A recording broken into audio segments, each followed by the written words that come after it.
To my channel. तो मैं आ चुकी हूँ फिर से लॉकअप सीज़न 2 का एपिसोड 27 का रिव्यू देने के लिए। तो सबसे पहले जो मतलब मुझे पूरे ही एपिसोड में लगा सिर्फ कि सीक्रेट रिवील, ठीक है। तो सबसे पहले जो क्या कहते हैं अपूर्वा का सीक्रेट रिवील किया कि वो हाँ एक इन्फॉर्मर है।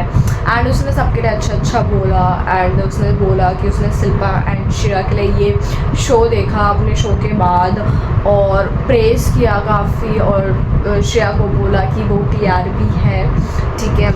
एंड उसने सबके लिए बोला। एंड योगेश ने उसने सही बोला कि बंद करो लड़कियों को वो करना बंद करो, अपना गेम खेलो, नहीं कुछ नहीं कर पा रही। उसने बिल्कुल सही बोला। एंड उसके बाद वो चली गई और जाने से पहले उसने पैमला का जो सीक्रेट रिवील किया, पैमला का जो मैंने सीक्रेट सुना, मतलब मुझे भी पता ऐसा अच्छा लगा, मुझे भी बहुत ज़्यादा इमोशनल लगा जब वो बता रही थी ना। तो मुझे ऐसा लग रहा था कि हाँ उसे कुछ हो गया जब वो वापस आया, स्टमक पेन हुआ ये वो।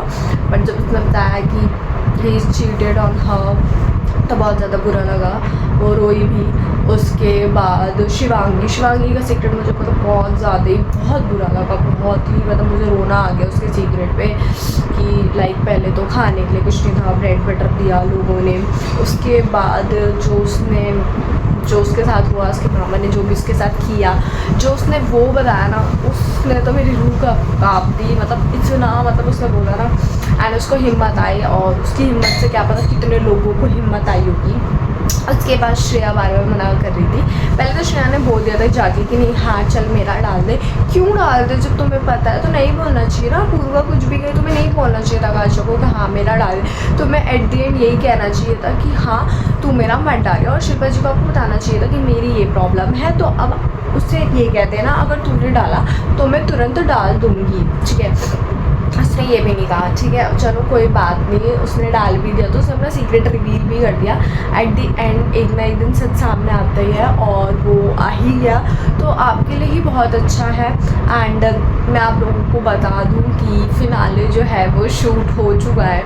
हम एक हफ्ता पीछे चल रहे हैं, ये सेमी फिनाले वीक है, इसके बाद फिनाले वीक है। एंड बैक टू बैक लोग निकल चुके हैं। इस हफ्ते आकांक्षा चौधरी, पैमिला सरीना निकल जाएंगी, ठीक है। एंड उसके बाद सीधा बैक टू बैक लोग निकल रहे हैं। आकांक्षा चमोला निकल गई, हर्षल चोपड़ा निकल गया, ठीक है, फिर लैला निकल गया, इतने सारे लोग चले गए। एंड टॉप 5 में जो रहे हैं वो है शिवांगी जोशी, शिल्पा शिंदे, श्रेया कार्ला, योगेश रावत एंड राम कपूर। और इन 5 में से भी जो टॉप 5 की पोजीशन जिसने छोड़ी है वो है राम कपूर। टॉप 4 की पोजीशन से निकली है शिल्पा शिंदे, टॉप 3 की पोजीशन से निकले हैं योगेश रावत। तो फाइनली हमें हमारे टॉप 2 मिल चुके हैं, वो है श्रेया कार्ला एंड शिवांगी जोशी। एंड इसके बाद ये हुआ है कि मीडिया राउंड भी हुआ है, मीडिया के लोग भी आए हैं, इन्फ्लुएंसर्स वगैरह भी है, जैसे कि प्रिंस नरूना, नायरा बनर्जी, अवेश दरबार, ठीक है। इन लोगों ने फिर डिसाइड किया है कि मतलब किसे और किसे जिताना है ये वो, ठीक है। मुझे बाकी की इन्फॉर्मेशन नहीं मिली है, क्या पता वो ऐसे ही सपोर्ट करने आए हो या कुछ सवाल पूछने आए हो, मुझे नहीं पता है अभी कुछ भी। तो यहाँ हमारे टॉप 2 शिवांगी जोशी एंड श्रेया कार्ला है। एंड जो डिजर्विंग विनर है मेरी नज़रों में वो श्रेया कार्ला है। बाकी अगर शिवांगी जोशी जीत जाती है तो उसमें हम कुछ नहीं कह सकते। सो या that's it for video. Like and share subscribe करना बिल्कुल मत भूलना। मिलते हैं नेक्स्ट एपिसोड के रिव्यू में, और क्या पता तब तक विनर भी पता चल जाए।